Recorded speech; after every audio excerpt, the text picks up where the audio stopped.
patología nefrourológica, existen muchos estudios de imagen que nos van a dar una información sobre una patología específica o nos van a orientar para diagnosticar dichas entidades patológicas.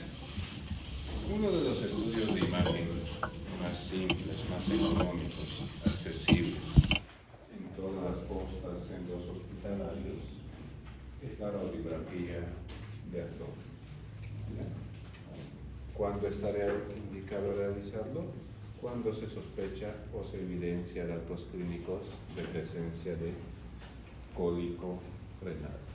El cólico renal es nada más que la sintomatología que produce cuando el cálculo baja a través de la vía urinaria. Entonces será dolor, vómito, hematuria. ¿Ya? En ese caso, se lo pido. También nos puede dar información de manera casual que hayan solicitado por una X patología, una radiografía de abdomen, en la cual también se puede evidenciar litos, sobre todo litos mayores o iguales a 3 milímetros. Y estos litos tienen que estar hechos ya sea de calcio, de estruvita o cistina. Otro tipo de cálculos, como los cálculos de oxalato, no se ven.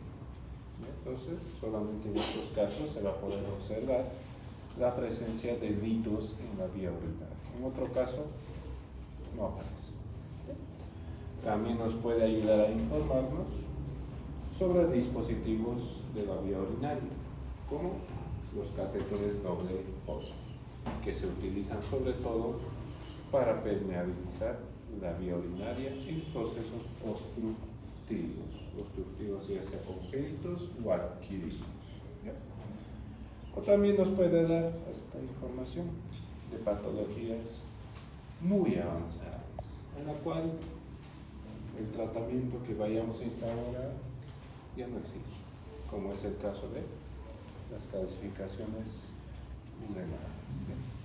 En esas etapas, pues, ya no se puede hacer nada, solo vigilar y esperar cuándo va a dejar de funcionar esos riñones. Miren, en esa imagen, este es el catéter doble O. Una J aquí y otra J acá. Se utiliza para permeabilizar la vía urinaria. Cuando se permeabiliza, por ejemplo, si existe un tumor abdominal de cualquier etiología y vaya a comprimir la vía urinaria, pues va a obstruir, ¿verdad? Entonces hay que permeabilizar. Si hay una estenosis acá o acá o acá, se pone el catéter para que el flujo de la orina no tenga resistencia. ¿Ya? En este otro caso, pues se puede observar, miren, este es el riñón izquierdo, la pelvis renal, que está totalmente calcificado. A través de estos estudios no vamos a saber o conocer cuándo ocurrió esto, pero lo más seguro es que esto ocurrió en años, no ocurre de la noche a la mañana. O miren esto, cálculos que ya están en la vejiga. Y miren las dimensiones de los cálculos. Eso pues no va a salir. Necesariamente va a requerir cirugía, lastimosamente. ¿Ya? Entonces nos puede dar información de todas esas cosas. ¿Ya? Pero últimamente la radiografía ya en nefrología está quedando desuso, ¿no? Porque hay estudios que nos pueden dar una información más detallada, más precisa, más inocua. ¿Como cuáles? Eso. La ecografía renal. Obvio que este estudio tiene sus ventajas y sus desventajas. Una de las desventajas es que depende quién lo hace. Si lo hace uno que sabe bien, la información va a ser más precisa. Si uno que no, la información va a ser más ambigua. Entonces depende mucho de quién se lo haga. ¿Es económica? Sí, accesible para todos. ¿Desde qué momento lo pueden hacer? ¿O pueden indicarlo? ¿Desde que nacen? Bueno, desde antes de que nazcamos, hasta los últimos días de nuestra vida, porque no es todos. ¿Ya? Ahí, mira. Durante la vida intrauterina pues se hace ecografía, ¿no?, de control, para ver cómo está el embarazo. ¿Por qué no dan? ¿Hasta cuándo? Hasta que dejemos de respirar podemos indicar. Obvio que las dimensiones del riñón, dependiendo del hombre o mujer, va a variar. ¿Ya? Y también va a depender de la talla. No es lo mismo que un individuo de 1,50 que un individuo de 1,90, ¿no? Entonces los riñones, chicos grandes. ¿Ya? También depende de si toman agua o no toman agua, ¿no? Generalmente cuando un individuo toma agua, el riñón está más voluminoso, más turgente, cosa que no ocurre con un individuo que no está acostumbrado a tomar líquidos. ¿Ya? Vimos en anatomía renal, cuando hacemos un corte, ya sea sagital, parasagital, transversal, como quiera, se diferenciaban dos estructuras claramente, ¿no? Una porción periférica, corteza, y una porción central, medio. Dijimos también que la parte más importante, bueno, todo es importante, que en la corteza se encontraban los glomérulos, ¿no? Mientras más delgadito sea la corteza, peor pronóstico o peor deterioro de la función renal. Entonces tiene que haber una relación, 1 a 2. ¿Ya? Y vamos a ver más adelante cómo esa relación se va perdiendo. Y si se va perdiendo esa relación, la corteza va desapareciendo y los glomérulos van muriendo. ¿Ya? Los riñones no son simétricos, no son iguales. Uno siempre es más largo y otro es más gordo.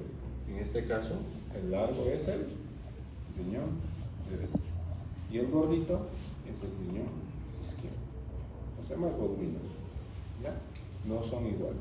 Esa diferencia no tiene que ser mayor a eso, a 1,5 centímetros. Si es mayor a eso, hay que sospechar ya de qué está pasando con los riñones. ¿Ya? Se considera nefromegalia cuando la longitud es mayor o igual a 13 centímetros. Dijimos que el tamaño renal era 12,63, ¿no? Mayor a 13 ya se le considera como nefromegalia. ¿Ya? Y generalmente la nefromegalia aparece en procesos agudos de enfermedades, como diabetes, en la etapa de hiperfiltración, procesos inflamatorios, como una glomerulonefritis en sus etapas iniciales. Y miren, también durante el embarazo, las dimensiones renales varían. Porque recuerden que durante el embarazo hay un producto que crece en la cavidad uterina, ¿verdad? Y esa cavidad uterina pues crece y comprime las estructuras intraabdominales. Y el riñón no se sabe. También podemos observar ahí la evidencia de dos riñones, ¿no? ¿Cómo podemos diferenciar que un riñón es riñón derecho? ¿O cómo nos podemos dar cuenta? Este es derecho y este es izquierdo. Porque debe haber alguna manera. Vamos a hacer las imágenes de ecografía que nos mandan. Ni se ven las imágenes, ¿no? Todo borroso. ¿Qué tenemos en el lado derecho? Hígado. Entonces, si tenemos hígado, hay que buscar el hígado. Ahí está. Venga. Entonces, ¿qué será por ende? El riñón derecho. Y acá tenemos, miren, más bolito, ¿no? El riñón izquierdo.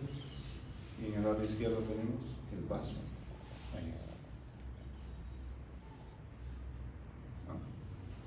Miren, ahí está la corteza y la porción central. ¿Ya? Entonces, las referencias anatómicas intraabdominales nos van a ayudar a ubicarnos qué riñón Porque en la mayor parte de los casos ni siquiera ponen el nombre.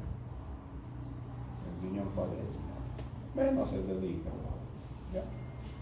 Entonces, la ecografía nos va a dar una información precisa de la anatomía del riñón. No tiene efectos secundarios. Pueden hacerse las veces que quieran y no va a pasar nada. Económico, accesible. Y depende de eso. ¿De quién te lo haga? ¿Ya? Porque en nuestro medio hay imagenólogos y otros que han hecho maestrías en eso, ¿no? El imagenólogo ha hecho 3 años de especialidad y el otro 1 año, ¿no? Entonces ahí se ven las diferencias, ¿ya?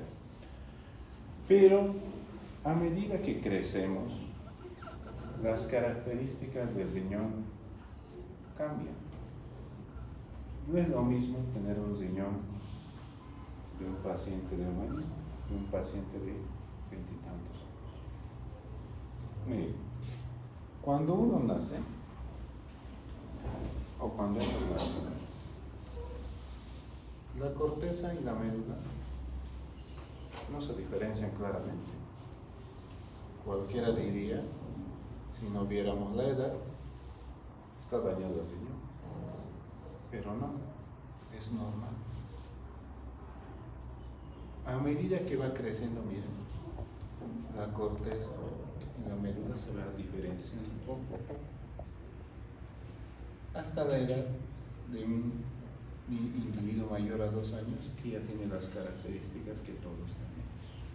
Entonces varía, dependiendo a la edad del individuo, no es igual.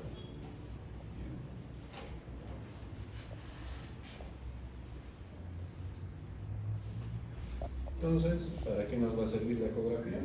Nos va a ayudar a valorar cómo está funcionando el riñón.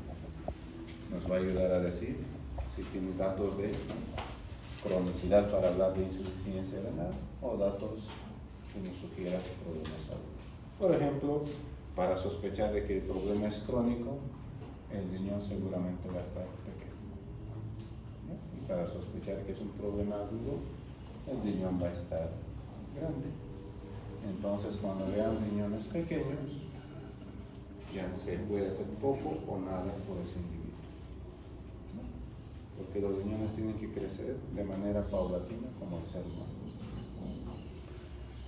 También nos ayuda a diagnosticar de disfunción de trasplante renal, ¿no? En las etapas iniciales, sospechando de rechazos agudos o hiperagudos. Abordaje inicial para la hematuria, porque las causas de hematuria pueden ser masas o tumores, y también nos ayuda para ver o realizar procedimientos diagnósticos o terapéuticos, como biopsia renal, ecoguiada, y ayuda en la colocación de accesos vasculares. En este caso sería colocación de catéteres de hemodiálisis. Los usos son esos. Por ejemplo, en esa imagen, ¿qué es lo que les llama la atención? Este está más largo y este está más gordo, ¿verdad? A simple vista. Que aquí tenemos el hígado y allá no tenemos el hígado, tenemos el vaso. Entonces este es derecho y el otro es izquierdo. ¿Ya? En esa otra imagen, ahí tenemos la relación corteza-médula. Esa relación tiene que ser constante a medida que un individuo va creciendo. Y a la pérdida de esa relación provoca alteraciones muy importantes. ¿Ahí qué les llama la atención?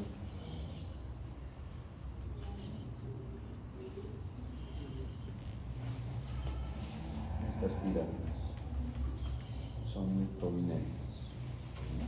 Cuando hay procesos inflamatorios agudos, puede aparecer eso. Y en esas imágenes, ¿qué les llama la atención?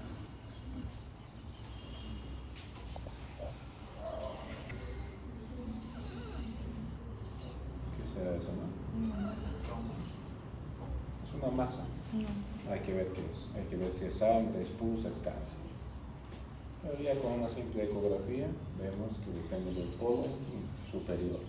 Es una masa. No sabemos qué es, pero ya vemos que hay una tumoración dependiente del riñón. ¿Bien? Y en la siguiente. Recuerden que dijimos que el riñón tiene una porción más clara y una porción más oscura. Esa relación ya se perdió. ¿Bien? Y eso se llama pérdida de la relación corteza-media. Y ese es signo o secuela de que durante la vida ha tenido algún daño renal. En este caso, en la mayoría de los casos, es procesos infecciosos de vía renal. Ahí, ¿qué vemos?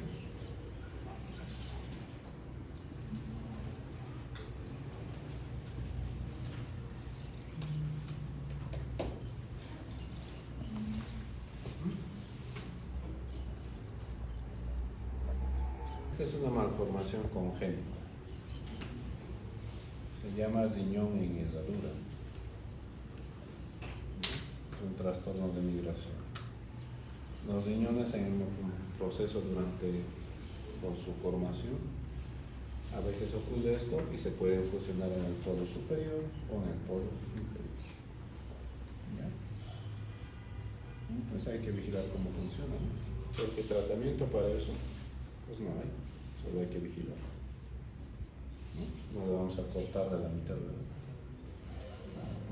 ¿Qué tal si le cortamos un vaso sanguíneo que irrigamos y terminamos de matar al riñón? No se puede. ¿No? Y ahí tenemos, ¿o qué les llama la atención en esta imagen?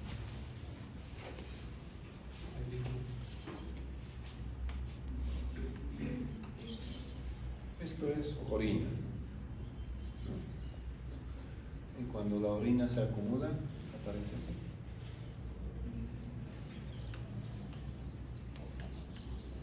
Y dependiendo de la gran cantidad de orina, mayor dilatación. ¿Ya? Y esa dilatación se llama hidronefrosis. ¿Y por qué está generado?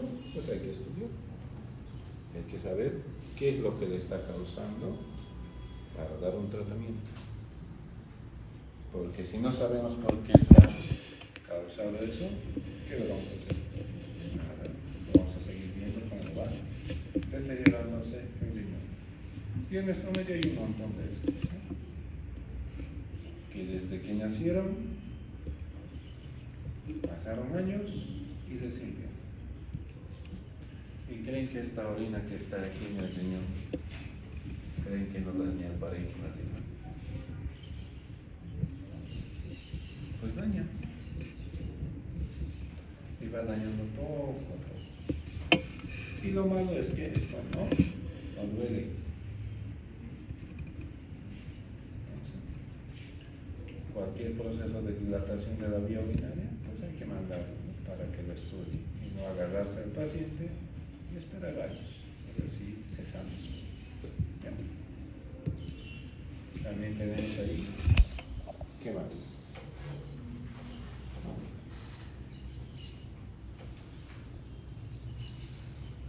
Un lito, una piedra, ¿ya? Que está incrustado en la pelvis. Hay que ver de qué está hecho el lito, ¿no? Porque es fácil mandarlo a cirugía, ya, te lo sacas, listo. Pero no sabes por qué se ha hecho. Unos años pasan, otra vez salió la maldita piedra. Y así pueden estar años, ¿no? Por eso la importancia de cuando hay litiasis, saber por qué se están formando los litos en la vía renal. Porque no es normal, ¿no? Si fuera normal, todos tuviéramos nuestras piedras ahí en el riñón, pero no es normal.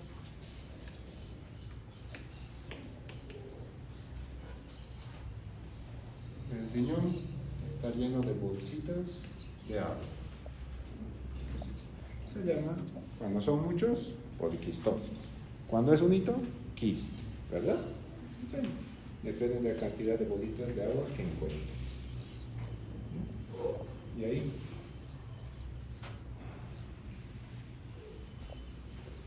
¿Qué les llama la atención de este riñón? Bueno, es como si alguien lo hubiera mordido, ¿no? Y le hubiera sacado un pedazo. ¿No? Cuando comen un sándwich, cuando le dan una mordida, queda así, ¿verdad? Esa es una cicatriz renal. Es una herida en el riñón que ya cicatrizó. Y eso es lo que causa o deja la pielonefritis. Mientras más tengas estas heridas, más riesgo de que tengan hipertensión en el futuro, tanto hombres y mujeres, y en el caso del embarazo, mayor riesgo de que desarrollen preeclampsia y eclampsia. Una simple infección urinaria puede conllevar y dejar secuelas. Y en este otro riñón, ¿qué vemos? Una bolsa de agua más grande, ¿no? O sea, un quiste. Este quiste puedes reventar, ¿no? Se puede infectar también.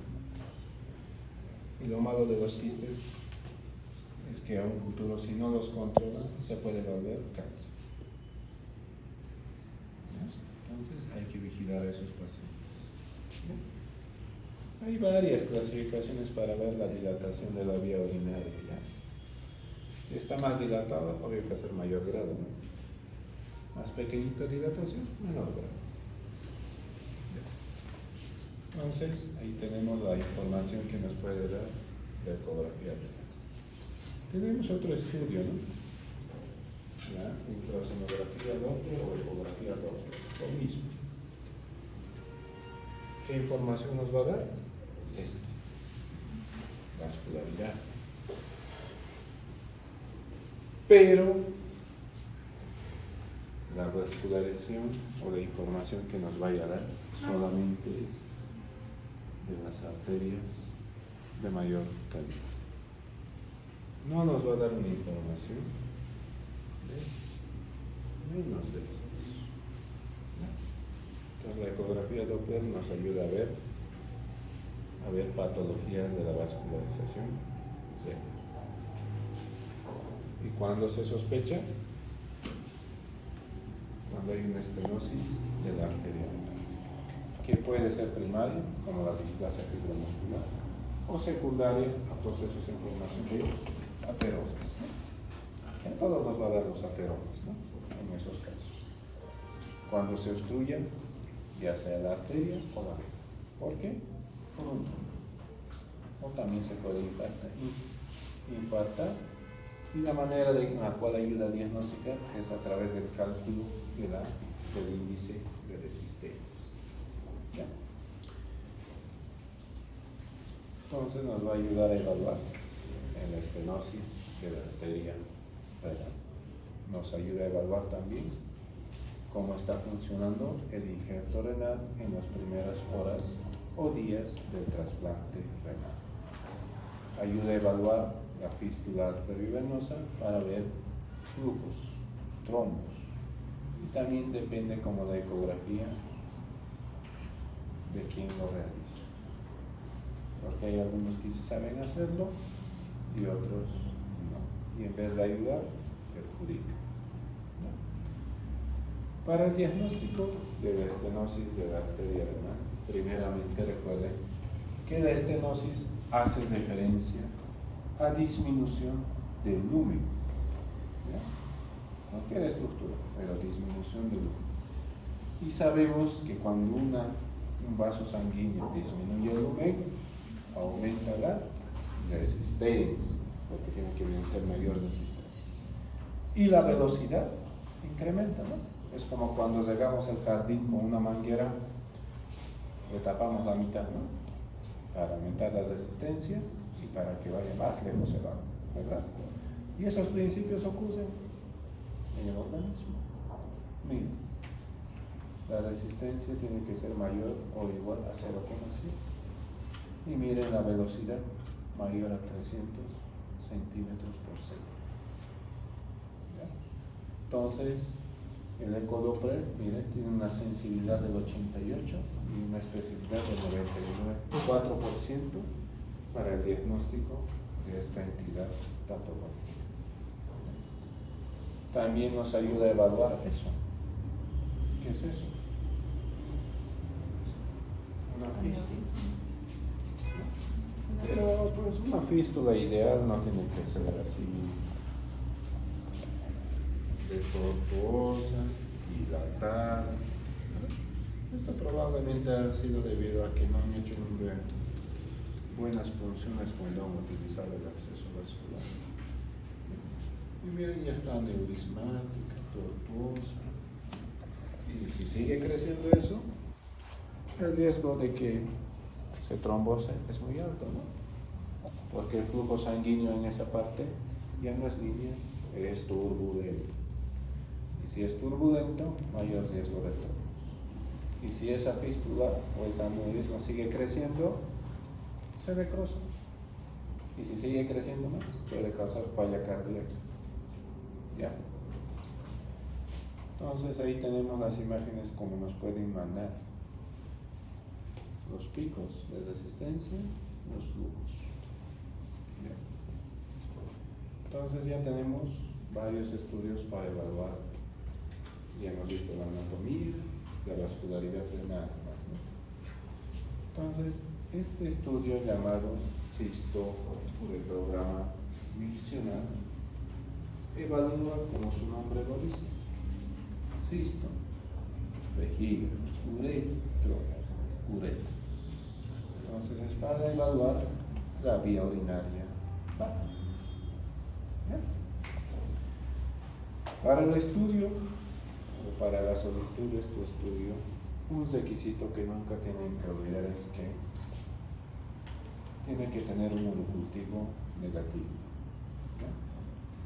Porque como este procedimiento es invasivo, puede favorecer a que la enfermedad se disemine. En el proceso de la realización del cisto-uretrograma miccional se realiza en 4 etapas. La primera etapa se toma una radiografía simple de abdomen. ¿Por qué?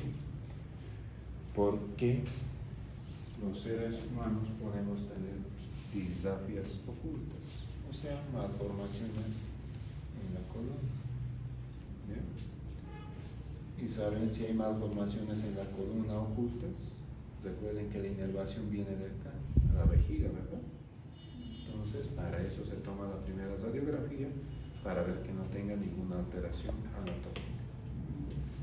Segunda, en la segunda etapa se coloca una sonda a través de la uretra y se administra el contraste.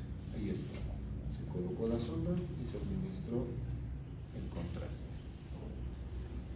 Tercera fase. Sacamos la sonda y vemos cómo el contraste se tiene que ir eliminando. Y en la última etapa es cuando ya se tiene que haber eliminado todo el contraste. Este estudio les decía que tiene que tener un urocultivo negativo, porque recuerden, si hay un urocultivo positivo, ustedes colocan la sonda y administran la sustancia, van a hacer que esa infección se propague y van a generar un daño al paciente. ¿Ya? Por eso la importancia de que tiene que estar negativo el urocultivo.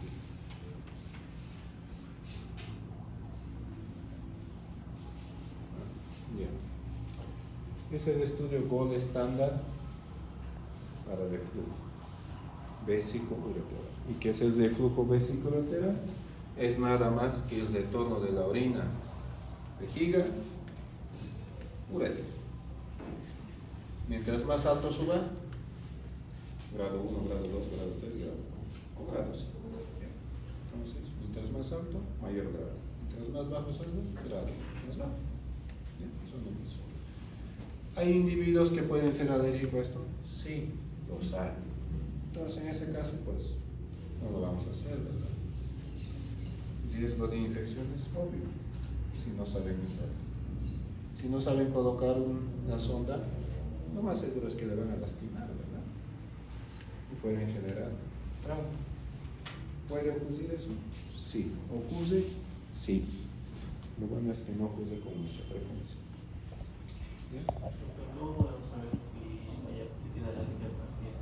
Cuando administras el contraste, genera las reacciones de hipersensibilidad.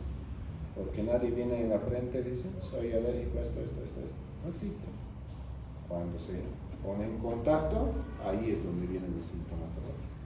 Y pues si ocurre eso, pues el estudio se suspende y se tendrá que dar medicamentos como antihistamínicos, inhibidores de bomba, adrenalina, todo lo que se quiere para revertir. O mandarlo a un hospital donde puedan manejarlo. ¿Ya? Indicaciones, ¿cuándo lo solicitamos? Cuando hay infección urinaria recurrente, una infección urinaria atípica, también cuando hay sospecha de procesos obstructivos, problemas de disfunción vesical, o sea, aquellos individuos que cuando hacen pis no sacan todo y van de cada rato a hacer pis, dilatación de la vía urinaria, trauma, incontinencia, sospecha de malformaciones y evaluación de la vía urinaria dentro del tratamiento quirúrgico. Entonces miren ahí las imágenes que nos puede dar un cistoretrograma medicional.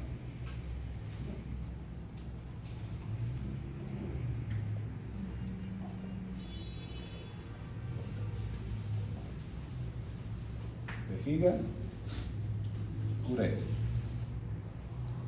Mismo color. Entonces la orina está ahí, ¿no? Y eso se llama reflujo vesículo-lateral.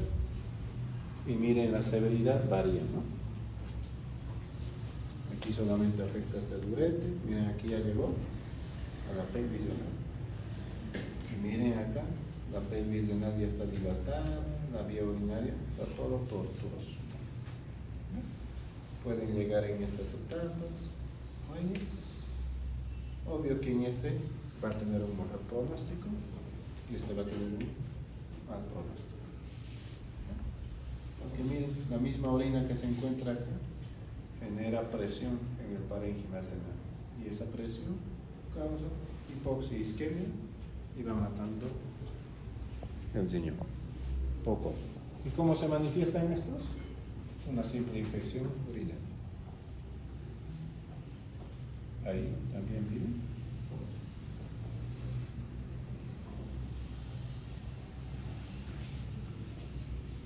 Un chinchón.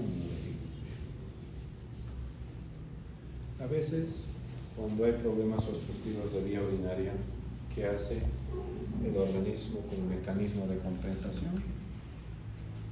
El músculo detrusor que cubre la vejiga empieza a contraerse o a generar hipertrofia para romper esa obstrucción, ¿no? Pero el músculo detrusor o la vejiga tiene áreas débiles. Y en esas áreas débiles, por el aumento de la presión, ahí se distribuye y ¡pum! Ahí está, el divertículo. Ocurre. O ahí tenemos hidronefrosis, miren, severas. Miren. La corteza renal, miren, ya ni siquiera existe.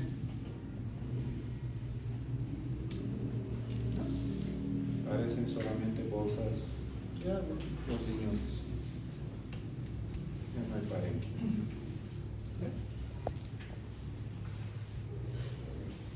Otro estudio que también ya no lo usamos mucho nosotros, pero creo que lo usan más los urólogos, ¿sí? La pielografía intravenosa. Para la realización de este estudio, ¿qué necesitas? Un acceso vascular. Porque a través del acceso vascular te van a poner el contraste. Ese contraste se va a diseminar en todo el cuerpo hasta llegar ¿dónde? Riñón. Una vez que llega en el riñón, se filtra.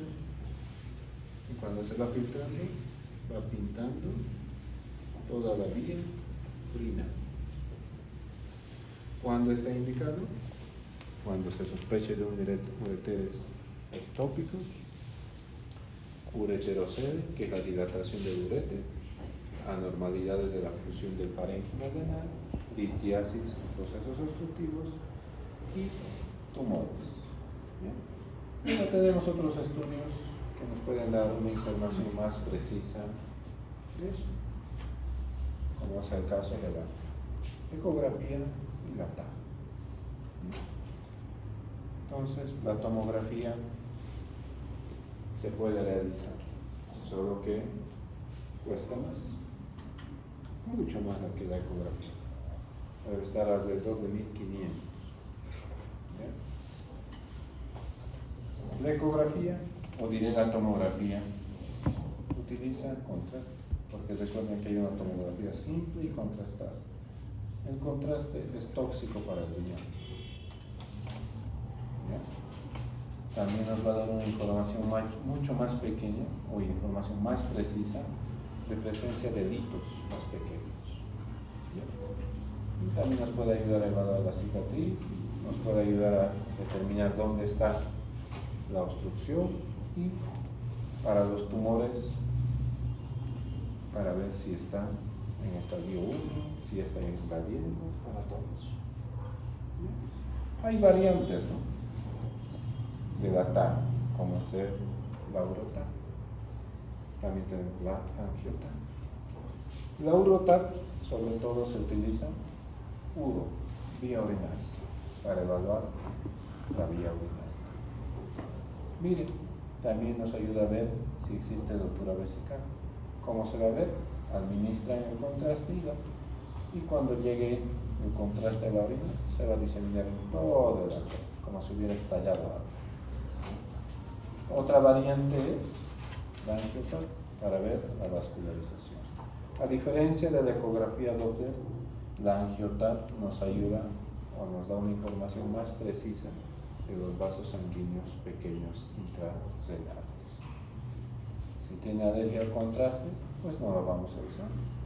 Si tiene tu paciente filtrado glomerular menor o igual a 60, pues tendrás que usarlo con precaución y utilizar medidas de protección renal, como dar mucho líquido, acetilcisteína, todas las cosas que existen. En esta tomografía que van a ver, ¿qué es lo que les llama la atención?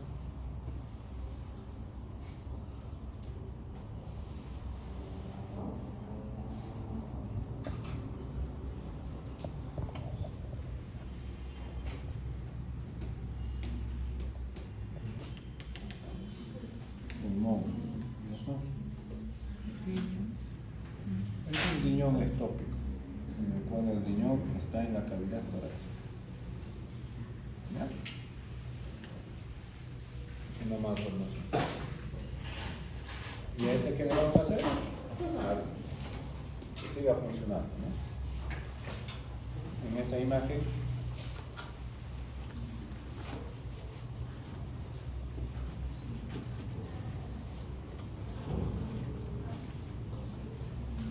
mismo color que el hueso.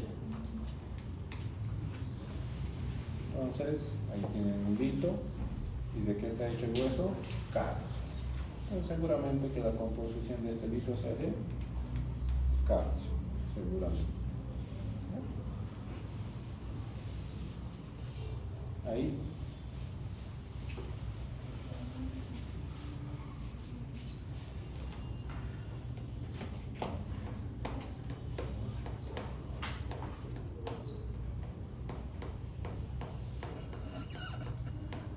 Está en diálisis sus riñones. ¿Cómo creen? ¿De qué tamaño creen que está? Cualquiera, mujeres, hombres, grandes, chicos. ¿Cómo creen que está el riñón? Chiquitito.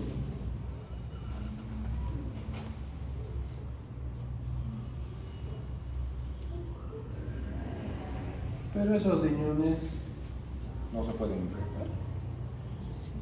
Se pueden infectar porque los riñones siguen teniendo la vía urinaria, ¿no? Y cuando se infectan, hacen pielonefritis, ¿no? Hacen bolsas de pus y crecen por la inflamación. ¿Ya?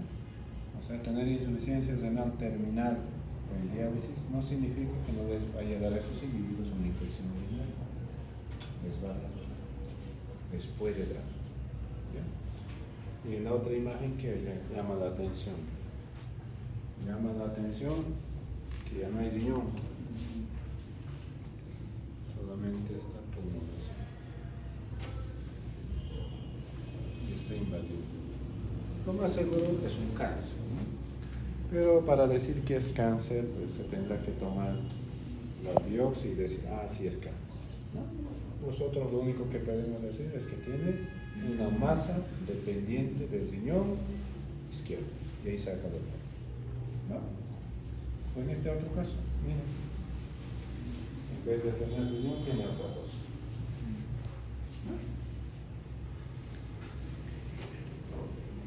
Este es un cáncer renal bilateral. Y ahí se ve la flema. Probablemente este individuo termine en nefrectomía bilateral, o sea que le van a quitar los dos riñones y va a quedar sin riñones. Y va a estar amasado a la diálisis hasta que alguien le dé un riñón. O sea, cosa que no va a pasar, ¿no? Generalmente los pacientes con cáncer de cualquier etiología se mueren más por las infecciones, ¿no? Porque cuando reciben la quimioterapia basen con todo el sistema inmunológico, ¿no? Porque la quimioterapia no solo va a matar esto, va a matar todas las células del cuerpo. Cuando eso ocurre, defensa cero, un resfrío, neumonía y ahí llegamos. La mayoría de los pacientes con cáncer se pueden trasplantar, pero para trasplantarse necesitan un requisito: estar libre de la enfermedad 2 años. Está difícil, pero ahí está. Miren, ahí está, para hepatificar. Miren cómo este cáncer invadió los vasos sanguíneos. Ahí pues ya. Se hace poco o nada. Y en otra imagen que le llama la atención, esa estructura que brilla, ¿no? Que es un líquido.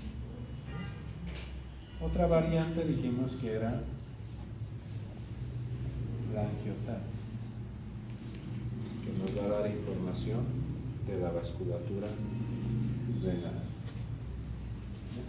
Ahí tenemos la arteria renal derecha y la arteria renal izquierda. Comparando esto con esto, vemos que acá pareciera que hubiera un estrechamiento, ¿no? Porque no se ve. En una angiotapia, mire, está totalmente obstruido. Y si le llega sangre a este riñón, es por estas colaterales.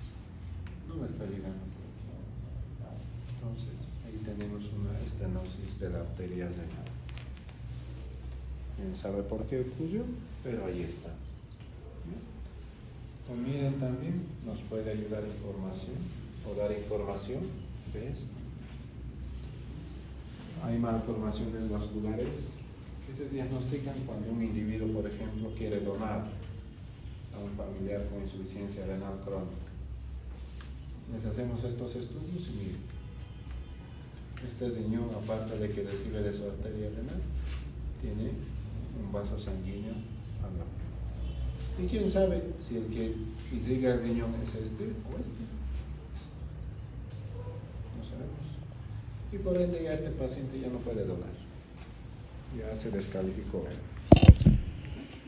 Porque si quitamos el riñón y el riñón X se queda, le pasa algo, se muere ese riñón, no vamos a tener un paciente en diálisis, vamos a tener 2.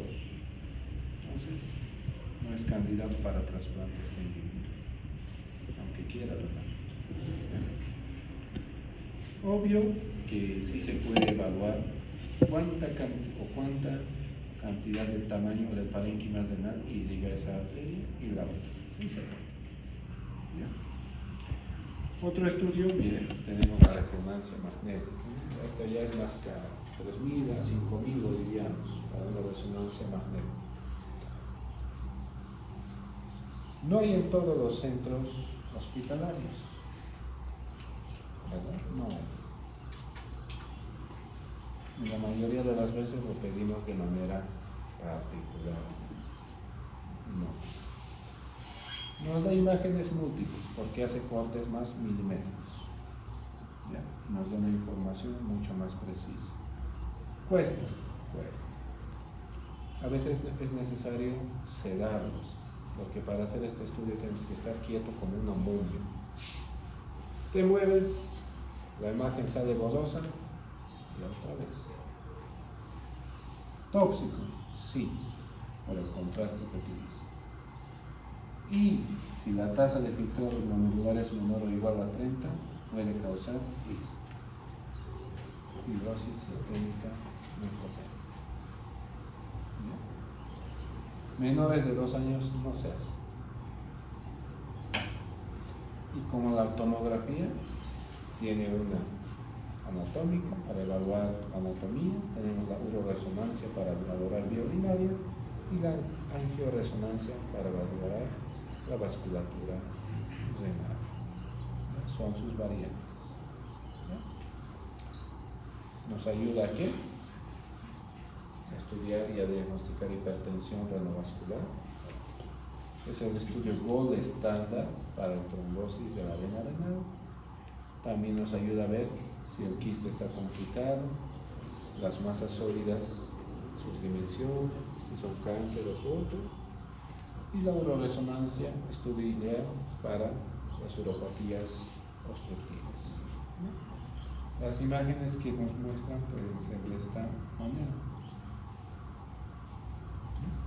en la cual primeramente tenemos la anatomía del parénquima renal, la vía urinaria, la vejiga, y ahí falta la última porción que es la uretra, mediante el cual va a salir el contraste. Ahí. ¿Qué les llama la atención en esas imágenes?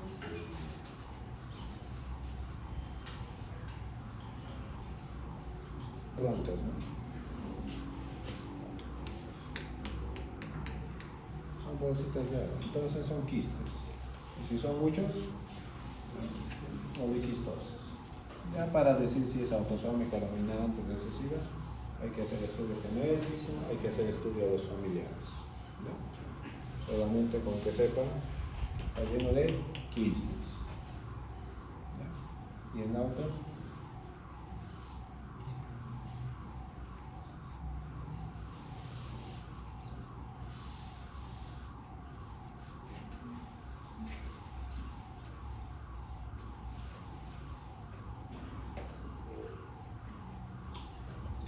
atención, en este riñón hemos dicho que esto es pipí, orina, que se está acumulando orina.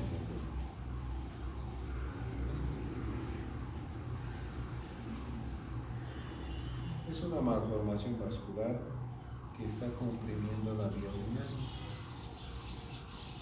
y no está dejando el drenaje de la orina.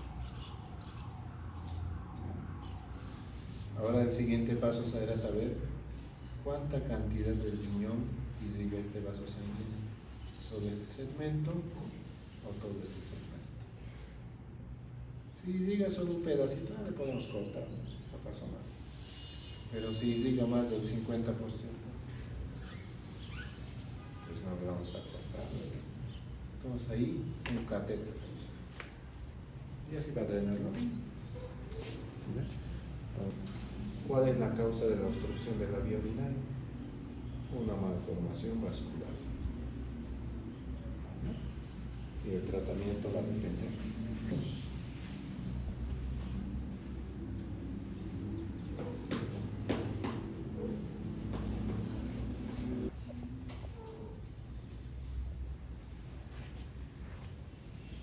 Riñón.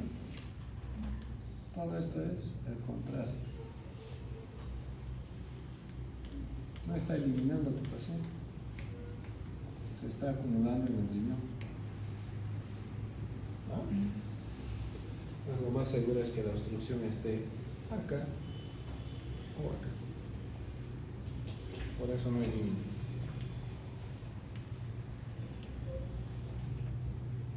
Y y esto es pipí.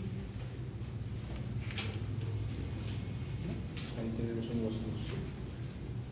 Lo más seguro es bilateral. Para que se acumulen los dos riñones, tiene que ser de aquí abajo o de manera bilateral. ¿Vale? ¿Y acá?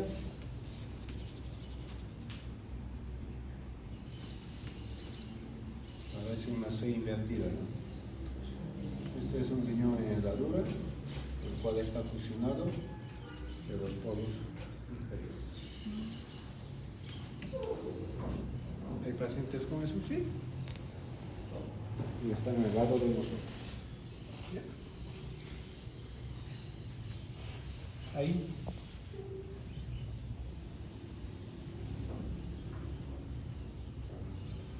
¿Qué le llaman al dedo? La vejiga. 1, 2, 3, 4. Tiene doble sistema colector. 1, 2, 1, 2. Este, mire, el polo superior y este el polo inferior derecho. ¿Cómo se manifiestan en los individuos? Infección urinaria. Entonces la infección urinaria no había sido así nomás. Trato de infección y adiós, no vuelvo más. La mayoría de las alteraciones de la vía urinaria se manifiestan con una simple infección urinaria. La mayoría de las enfermedades. Y en nuestro medio hay un montón de estos. O miren, ahí, la angioresonante. Son unas imágenes tridimensionales y bueno. Y aquí podemos concluir, miren, que los riñones son bolsas de sangre.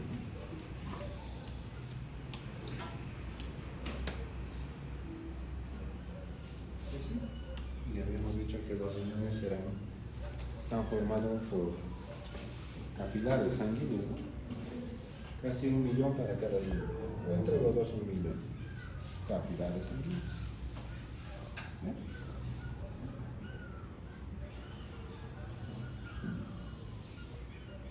Los estudios de imagen que habíamos mencionado, aparte de que nos dan una imagen específica de la anatomía de la riñón y la vía urinaria, también nos sirven para hacer tratamientos, procedimientos diagnósticos. Uno de los procedimientos diagnósticos que más utilizamos es la punción con aguja fina del riñón.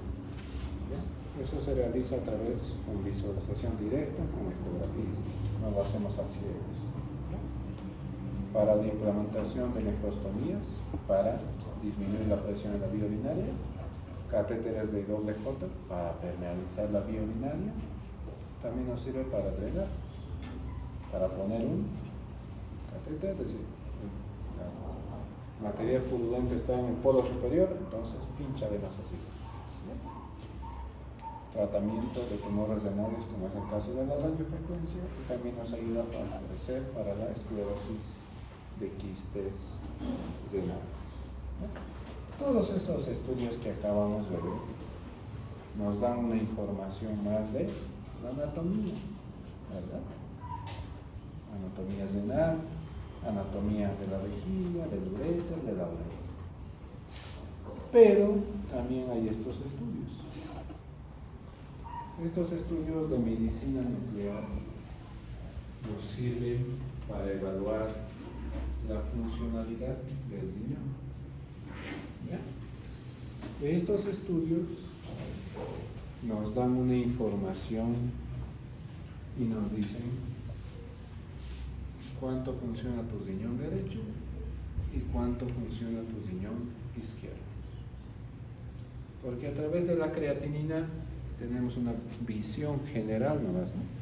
Creatinina 0,9, debe estar normal. Pero nadie te dice que un riñón está funcionando más o un riñón está funcionando menos. Entonces, con este estudio se puede valorar eso. No es tóxico, porque la dosis que utilizamos o utilizan es mínima. Aquí te administran una sustancia que es un radiotranspasador que se concentra en el riñón y brilla así. Y hay varios tipos. Y cada tipo es para evaluar específicamente una área del riñón. ¿Ya? Ahí tenemos el DTPA que evalúa filtrado glomerular. DMCA ayuda a ver la corteza, buscando cicatrices renales. El MAC3 evalúa el túbulo renal. Entonces ahí ya tenemos filtrado, corteza y túbulo, ¿no? Entonces ya tenemos todo. Nos va a ayudar a detectar malformaciones, sí. Procesos inflamatorios, pero para diagnosticar una pielonefritis no vamos a pedir esto. No, pero se puede. Presencia de cicatrices, nefropatías post-reflujo, enfermedad renovascular. Porque hay también variantes de esto. Por ejemplo, en nuestro medio solamente hacen los dos primeros. No hay más. Y solo lo hacen en un lugar, en Cochabamba. Lo hacen en el Servicio de Medicina Nuclear de Extensión. No hacen en otro lado. Otro en La Paz. En La Paz sí se puede hacer estos tres. Y en Santa Cruz. Y no hay más en Bolivia. Solo en esos tres departamentos tenemos estos estudios. ¿No? Y para traer todas las sustancias traen desde otro país. Hay que esperar meses. Son las imágenes, ¿no? Nos pueden dar imágenes así, como esa que está brillando, o nos pueden dar también estas imágenes con presencia de curvas. ¿Ya? Estas curvas son uno para cada riñón, derecho e izquierdo. Cuando llega el contraste, evalúa la vasculatura. Llega el riñón y después de que llega el riñón tiene que eliminarse, ¿no? Entonces la curva tiene que bajar. Entonces tiene que haber subir y bajar, como una montaña rusa. Eso es lo normal. ¿Ya? Porque pueden haber otros resultados en los cuales las curvas van alteradas. ¿Ya? Ahí tenemos otro tipo de mamograma. Mire, acá, ¿qué es lo que le llama la atención en esta imagen?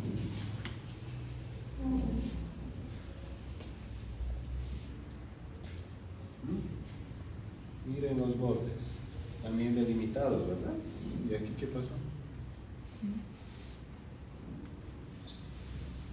Ese ya es tejido muerto, es una cicatriz renal. Eso no se va a recuperar nunca. Y se quedó para siempre. O también miren aquí, nos ayuda a ver malformaciones.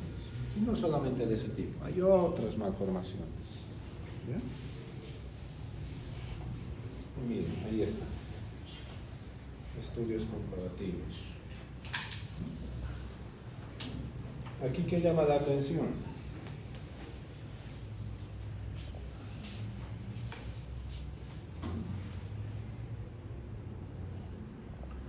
Que un riñón se pinta y sale todo. El otro riñón se pinta y no sale nada. Entonces, algo está tapando estos riñones. Algo. ¿Quién sabe? Por eso, la sustancia se acumula. Solamente se acumula y no sale. Y eso se puede corroborar con las gráficas. Riñón derecho llega y sale, ¿verdad? Ahí está. Riñón izquierdo llega y no vuelve a salir más. Entonces ahí están las curvas de interpretación de eso. Entonces riñón izquierdo está obstruido. ¿Qué hay que hacer? Destapar la vía urinaria. ¿No? Y así se evalúa o se diagnostica obstrucciones de la vía urinaria. ¿No? Y ahí lo mismo. ¿No? Las curvas suben, bajan las imágenes. Y a veces nos dan también esta información para ver en cuánto tiempo llegó la sangre, cuánto tiempo tardó en salir y todo.